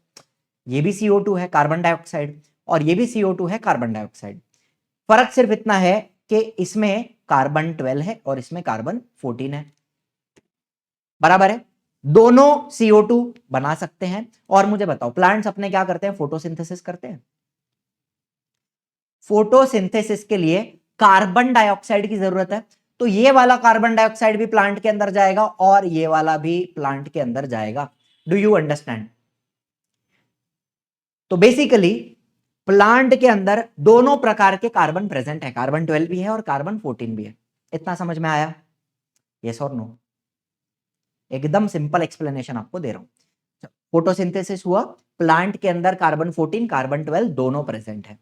कार्बन 14 रेडियो एक्टिव है, धीरे धीरे करके डीके करता है, ब्रेक डाउन करता है। ओके, अब मान लो यहां पे गाय आती है चरने के लिए, घास चरने के लिए आती है, और गाय घास खा रही है, तो घास के अंदर भी कार्बन 12 होगा और कार्बन 14 भी होगा। यस और नो? घास ने भी तो फोटोसिंथेसिस किया होगा कि नहीं? तो घास में भी कार्बन 12 कार्बन 14 है। तो अपनी गाय जब घास चरती है, घास खाती है, तो उसके अंदर दोनों जाएगा, कार्बन 12 भी जाएगा और कार्बन 14 भी जाएगा। वैसे ही हमारे अंदर भी बेटा, आप भी खाना खाते हो, भले आप वेजिटेरियन खाना खाओ या नॉन वेजिटेरियन खाना खाओ। चलो मान लो आपने चिकन खा लिया फॉर एग्जांपल, तो मुझे बताओ, क्या वो चिकन ने तो प्लांट खाया होगा, सीड्स खाए होंगे? यस और नो? तो सीड किधर से आते हैं? प्लांट से आते हैं। तो चिकन के अंदर भी कार्बन 12 और कार्बन 14 है। आपने चिकन खाया तो आपके अंदर भी कार्बन 12 कार्बन 14 आएगा। यस और नो? आप चाहे वेजिटेरियन खाओ चाहे नॉन वेजिटेरियन खाओ, आपके अंदर भी कार्बन 14 कार्बन 12 होता है। क्या ये बात आप समझते हो? एंड एक बात बताऊं, इतना समझ में आ गया होगा अब तक कि जितने भी लिविंग ऑर्गेनिज्म हैं सबके अंदर कार्बन 12 कार्बन 14 होता है। एंड उनका जो रेशियो है, कौन सा रेशियो? रेशियो कार्बन 14 का, ऐसे लिख रहा हूं मैं इसको, कार्बन 14 का जो अमाउंट है आपके अंदर अपॉन कार्बन 12 का जो अमाउंट है आपके अंदर, उसका जो रेशियो है, it is a constant. Because आप रोज खाना खाते हो, तो रोज आपके अंदर कार्बन 14 और कार्बन 12 आता है, रोज आता है। तो आपके अंदर जो रेशियो होगा, अमाउंट, इधर पूरा लिखू, amount of C14 upon amount of C12, इसका जो रेशियो है वो हमारे अंदर क्या होता है? कांस्टेंट होता है, जब तक हम खाते हैं, जब तक हम रोज खाना खाते हैं, ये रेशियो क्या रहता है? कांस्टेंट रहता है। Is this clear? ठीक है। अब मान लो ये गाय मरेगी, अभी बताता हूं, मारता हूं, रुको, पढ़ो अभी इधर क्या बोला है। The ratio of C14 and C12 remains constant while the animal is alive. जब तक वो ऑर्गेनिज्म जिंदा है और खा रहा है, तब तक वो ratio C14 upon C12 constant रहता है। ठीक है। लेकिन जिस दिन ये ऑर्गेनिज्म मर गया, उसने खाना बंद कर दिया, स्टॉप सीटिंग, बराबर, खाना बंद कर दिया। अब मुझे बताओ, इसके अंदर जो रेशियो था C14 अपॉन C12, शुरू में तो कांस्टेंट था, लेकिन अब वो खा नहीं रहा है, तो क्या होगा? ये जो C12 है, ध्यान से सुनना, C12 जो है वो वैसा का वैसा ही रहेगा। C12 को कुछ होने वाला है क्या? वो तो रेडियो एक्टिव नहीं है, वो वैसे का वैसा रहेगा। कार्बन 12 जो है हमारे अंदर, वो वैसा का वैसा रहेगा, उसको कुछ नहीं होने वाला है। लेकिन ये जो कार्बन 14 है, ये डीके होगा। डीके मतलब क्या? धीरे धीरे ब्रेक डाउन हो जाएगा, रेडियो एक्टिव है, अनस्टेबल है, तो वो डीके कर रहा है। तो मुझे बताओ, स्लोली स्लोली, इमेजिन करो, यहां पे लिख रहा हूं मैं, स्लोली स्लोली, धीरे धीरे ये रेशियो चेंज होगा। Carbon 14 upon carbon 12, ratio will change. Organism को मर के जितना समय हुआ, 10 साल हुए, 15 साल हुए, 100 साल हो गए, 500 साल हो गए, 1000 साल हो गए, 10,000 साल हो गए, धीरे धीरे क्या होगा, रेशियो बदलते जाएगा। कार्बन 12 वैसा का वैसा है, कार्बन 12 को कुछ नहीं हुआ, C14 डीके हो गया, धीरे धीरे धीरे C14 का अमाउंट कम होते जाएगा। यस और नो? डीके हो रहा है, ब्रेकडाउन हो रहा है, C14 का अमाउंट कम हो रहा है, तो रेशियो बदलेगा। तो वो रेशियो कैलकुलेट करके हम पता कर सकते हैं कि वो ऑर्गेनिज्म कब मरा होगा एंड उस फॉसिल की एज क्या है। Is this clear? एकदम धीरे धीरे आपको स्टेप बाय स्टेप समझाया मैंने, ठीक है? चलो अभी समझो मेरी बात। क्लियर हो गया? चलो क्लियर हो गया, सुनो। Carbon consumption of animal and plant stop after death. मरने के बाद खाना बंद हो जाता है, कार्बन का कंजम्पशन स्टॉप हो जाएगा एनिमल और प्लांट का। अब क्या होगा? Only the decay process of C14 occur continuously. Carbon 12 जसा आहे तसाच राहणार, त्याला काय होत नाही, कार्बन 14 का डीके होगा, ब्रेकडाउन हो जाएगा, तो ratio will change. The ratio between C14 and C12 changes continuously. By measuring the radioactivity of C14 and the ratio of C14 C12 present in the body, हम क्या पता कर सकते हैं? Time passed since the death of the plant और animal can be calculated. Simple इतना ही करना है आपको, C14 अपॉन C12 ये रेशियो आपको कैलकुलेट करना है, और उस रेशियो के हिसाब से आप अंदाज लगा सकते हो कि वो ऑर्गेनिज्म कब मरा होगा। एंड कार्बन 14 की रेडियो एक्टिविटी भी कैलकुलेट की जाती है, मतलब कितना प्रेजेंट है। रेडियो एक्टिविटी से अपने को समझ में आता है कि वो कार्बन 14 कितने अमाउंट में प्रेजेंट है ऑर्गेनिज्म के अंदर। समझ में आ गया? कार्बन डेटिंग ये हो गया। चलो अब ये कार्बन डेटिंग मेथड पहली बात हमें किसने दी थी? एक साइंटिस्ट थे, ये नाम आपको याद रखना है, विलर्ड लिब्बी, इनका नाम है विलर्ड लिब्बी। इन्होंने ये टेक्निक की डिस्कवरी की थी, कार्बन डेटिंग मेथड, ठीक है? चलो अब इसको कहां कहां इस्तेमाल किया जाता है यहां पे लिख देता हूं मैं फिर से, विलर्ड लिब्बी, मस्त नाम है विलर्ड लिब्बी। तो पेलियोंटोलॉजी स्टडी ऑफ फॉसिल्स, एंथ्रोपोलॉजी मतलब study of human history, study of human history के हम इस धरती पे कैसे आए, धीरे धीरे इंसानों की डेवलपमेंट कैसे हुई, अलग अलग पुराने इंसान जो थे, हमारे पूर्वज जो थे, उनके फॉसिल्स वगैरह, उनका जो पूरा स्टडी है वो एंथ्रोपोलॉजी कहा जाता है।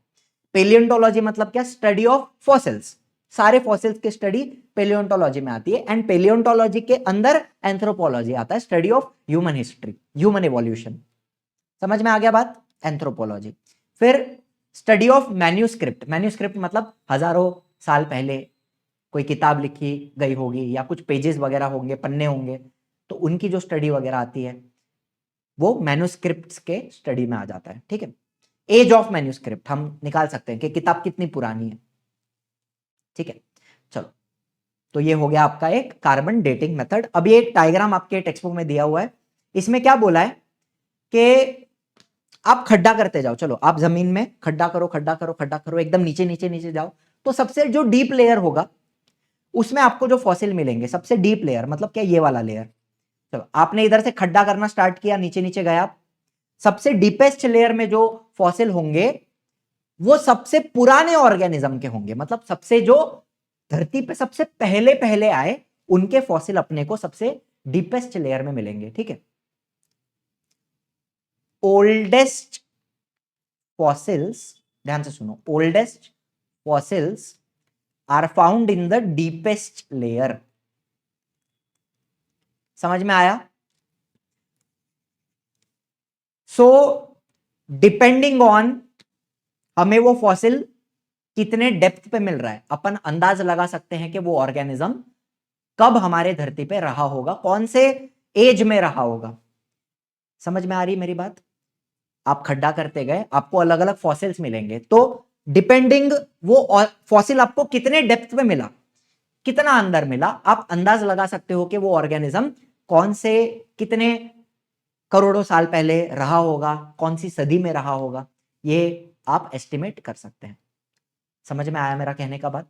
ठीक है, तो अभी देखो सबसे डीपेस्ट लेयर में आप देखोगे ये वाला, तो यहां पे आपको इन्वर्टिब्रेट्स मिल रहे हैं सबसे डीपेस्ट, उसके ऊपर आपको मछलियां दिख रही हैं, मतलब पहले इन्वर्टिब्रेट आए, फिर मछलियां आई, मछलियों के बाद एम्फीबियन आए, ये तीनों आपको मिलते हैं पेलियोजोइक एरा में। ठीक है, पेलियोजोइक एरा। तो अपन इसको कैसे याद रखते हैं? एम्फीबियंस, इधर लिख रहा हूं मैं, एपीपी एप, ठीक है, amphibian, amphibian Pisces Palaeozoic era, APP ape, amphibian Pisces Palaeozoic. पूछ सकते हैं ये कोरिलेशन में, ऑब्जेक्टिव में पूछा जा सकता है कि एम्फीबियन पाइसिस कौन से एरिया में आया, एरा में आए थे, कौन से पीरियड में आए थे, टाइम पीरियड में। ठीक है, पेलियोजोइक एरा कहते हैं इसको। एंड इन्वर्टिब्रेट्स भी उसी एरा में है, लेकिन सबसे डीपेस्ट लेयर में। इन्वर्टिब्रेट सबसे नीचे के लेयर में आपको मिलते हैं, फिर पाइसिस, फिर एम्फीबियन, फिर उसके ऊपर अपन देखेंगे तो एम्फीबियंस में से किसका डेवलपमेंट हुआ। यहां से आपको इवोल्यूशन भी समझ में आ रहा है। Are you understanding? मतलब सबसे पहले ये लोग आए इन्वर्टिब्रेट, उसमें से मछली बनी, मछली से एम्फीबियन बना, एम्फीबियन से रेप्टाइल बना। Are you understanding? रेप्टाइल किधर आता है? मीजोजोइक एरिया में, रिमी, रेप्टाइल्स, रिमी, रेप्टाइल इन मीजोजोइक एरा। समझ में आ गया? फिर उसके बाद कौन आया? रेप्टाइल के बाद मैमल्स आए, बर्ड्स आए, तो एएमसी, एव्स, एव्स मतलब birds, Aves, mammals, Cenozoic era, APP, Rimi, AMC, ऐसा करके अपन याद रखेंगे। और इसमें से अपने को इवोल्यूशन भी समझ में आता है। सबसे पहले जो आए वो डीपेस्ट लेयर में रहेंगे, इन्वर्टिब्रेट, फिर मछली, फिर एम्फीबियन, रेप्टाइल, मैमल, एव, इस तरीके से। क्लियर हो गया? डायग्राम समझ में आ गया आपको क्या करना है, कैसे करना है? Palaeozoic era, Mesozoic era, Cenozoic era, Palaeozoic, Mesozoic, Cenozoic, तीन याद रखना है आपको। ओके, डायग्राम आपको याद करना है। चलो, फिर moving towards the last evidence, अपना कनेक्टिंग लिंक। लास्ट एविडेंस है, थोड़ा सा पानी पी लेंगे यहां पे।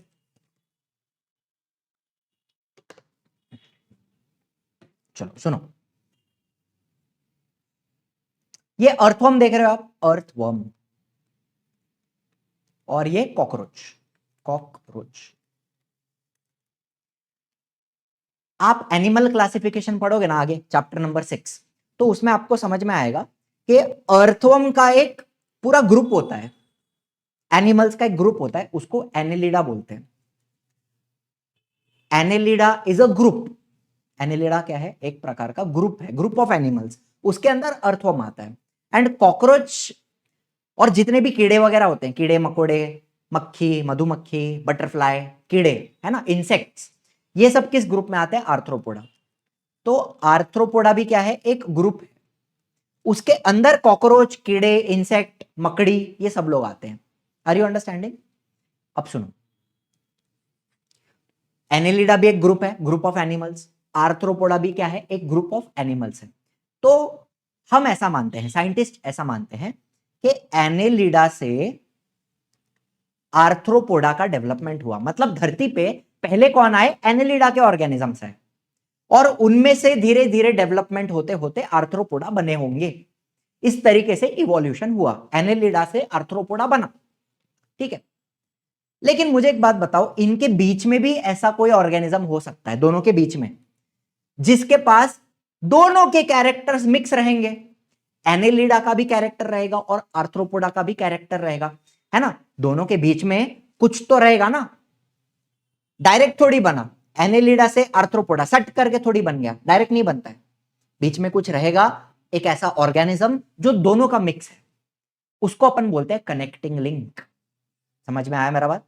सुनो, तो एक ऑर्गेनिज्म होता है पेरिपेटस, जो एनेलिडा जैसा भी है और आर्थ्रोपोडा जैसा भी है। तो ध्यान से सुनो, some organisms show characters by which they can be related to two different groups। तो उनके पास कुछ ऐसे कैरेक्टर हैं जो दोनों ग्रुप के हैं, they are related to two different groups. ठीक है, तो पेरिपेटस का अपन एग्जांपल लेते हैं यहां पे। चलो, पेरिपेटस में एनेलिडा के जैसा क्या है, सेगमेंटेड बॉडी। इसके शरीर पे आपको फटाफट देखो, क्या आपको लाइंस दिख रही है ऐसी ऐसी? थोड़ा झूम, बराबर झूम करके दिखाऊं। देखो लाइंस दिख रहा है, पतला पतला लाइंस बना हुआ है, इसको अपन बोलते हैं सेगमेंटेड बॉडी। तो वैसे ही अर्थवर्म को देखो, क्या इसके ऊपर भी आपको लाइंस दिखती हैं ऐसी ऐसी?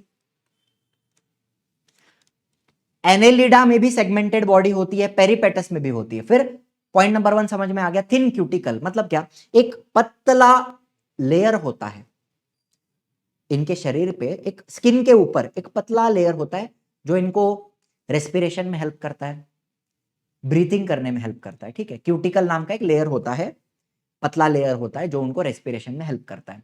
तो वैसे ही हमारा जो पेरिपेटस है उसके पास भी थिन क्यूटिकल, एक लेयर, पतला लेयर होता है ऊपर जो उनको रेस्पिरेशन में हेल्प करता है। क्यूटिकल हो गया, segmented body, thin cuticle, and तीसरा पैरापोडिया लाइक ऑर्गन्स। अब देखो, ये जो छोटे छोटे पैर आपको दिख रहे हैं, लेग्स, इनको अपन पैरापोडिया लाइक ऑर्गन बोलेंगे। तो वैसा ही ये एक एनिमल है, ये भी एनेलिडा ग्रुप में आता है, इसका नाम है नेरीज। नेरीज, इसके पास भी आपको दिख रहा है छोटा छोटा टाइनी टाइनी पैरापोडिया प्रेजेंट है। तो वैसा पैरापोडिया लाइक ऑर्गन अपने पेरिपेटस, ये कौन है, पेरिपेटस, पेरिपेटस, इसके पास भी प्रेजेंट है। समझ में आ गया? नेरीज के पास, ध्यान से सुनना, नेरीज के पास पैरापोडिया होता है, और अपने पेरिपेटस के पास, ध्यान से सुनना, पेरिपेटस के पास पैरापोडिया जैसा ऑर्गन्स है, पैरापोडिया लाइक ऑर्गन्स। बात समझ में आई? तो ये तीन कैरेक्टर अपन एनेलिडा के साथ कंपेयर कर सकते हैं। सेगमेंटेड बॉडी, बॉडी पे लाइंस दिखती है, थिन क्यूटिकल, एक पतला लेयर होता है जो रेस्पिरेशन में हेल्प करता है ऊपर, एंड पैरापोडिया जैसे ऑर्गन्स हैं, पैरापोडिया लाइक ऑर्गन, जो उनको मूवमेंट करने में, चलने में हेल्प करते हैं।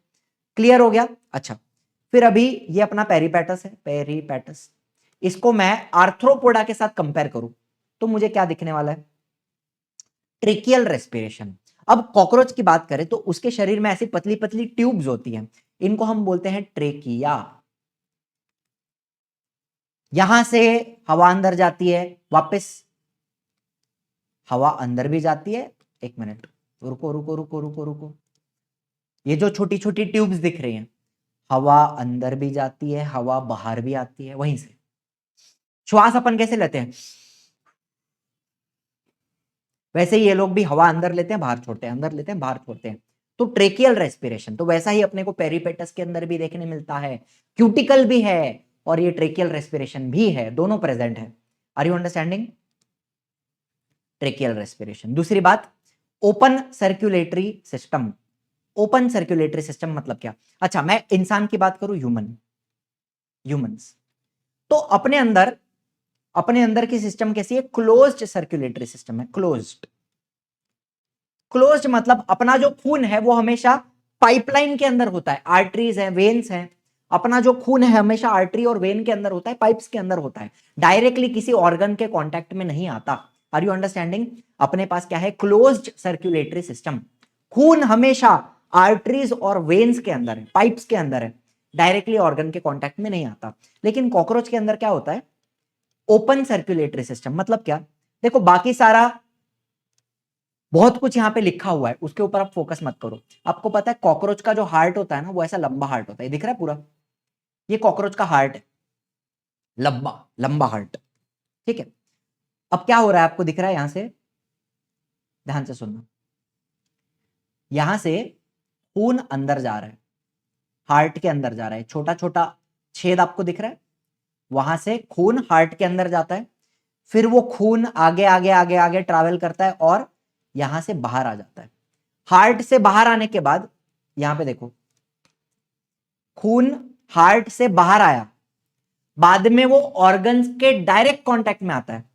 इमेजिन करो यहां पे कुछ ऑर्गन्स वगैरह प्रेजेंट है, एग्जांपल दे रहा हूं, तो ये जो खून है ये ऑर्गन्स के डायरेक्ट कांटेक्ट में आएगा और बाद में वापस हार्ट के अंदर जाएगा।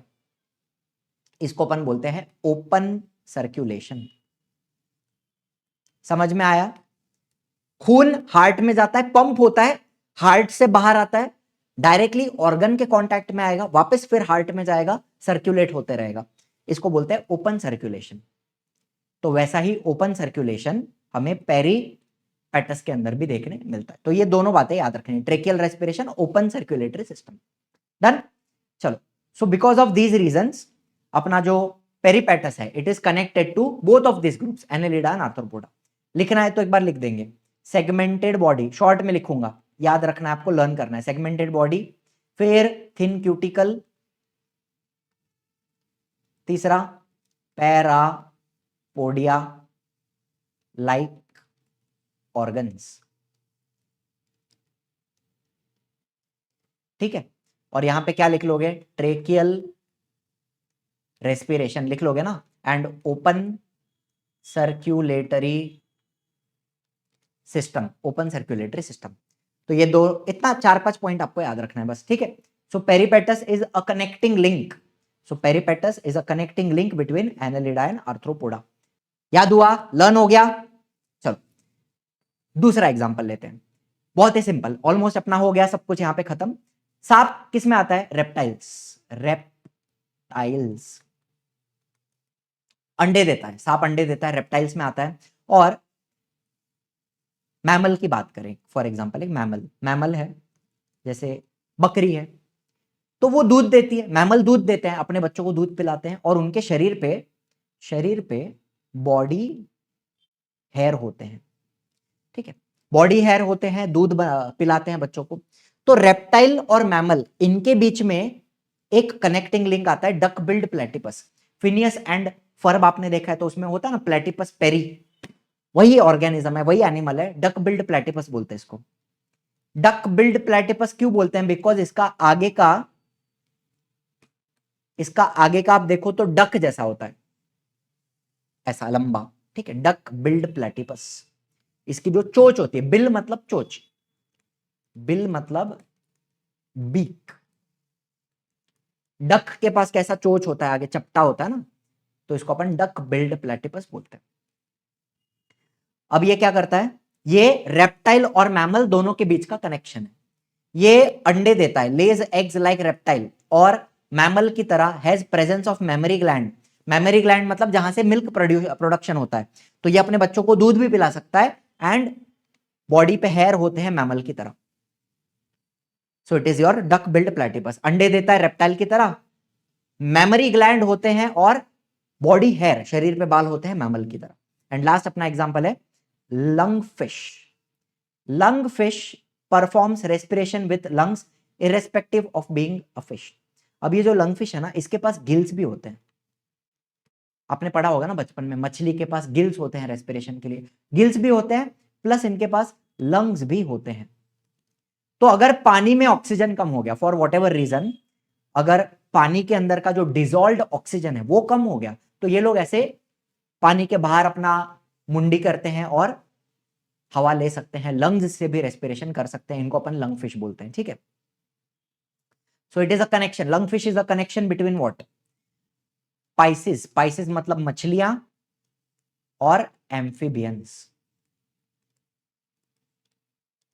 Lungfish is a connection between मछली एंड एम्फिबियंस।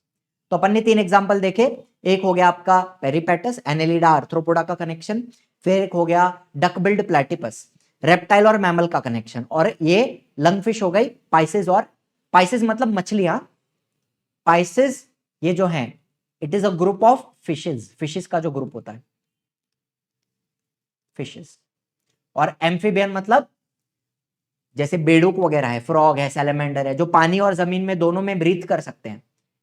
ठीक है, उनको एम्फिबियंस बोलते हैं। तो पाइसेस और एम्फिबियन का कनेक्शन हो गया लंगफिश।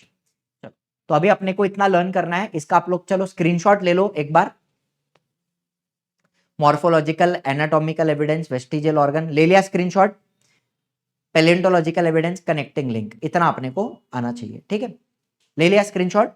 इसके अलावा आपको और क्या पढ़ना पड़ेगा, कार्बन डेटिंग, पेलेंटोलॉजी के कार्बन डेटिंग का भी कंसेप्ट आपको लर्न होना चाहिए। चलो done, that's it, thank you so much for watching, आज के लिए इतना ही। हमने सारे एविडेंसेस और पूरा इवोल्यूशन यहाँ पे खत्म कर दिया। Thank you so much. I will see you in the next one. Tata bye bye, जय हिंद, जय महाराष्ट्र।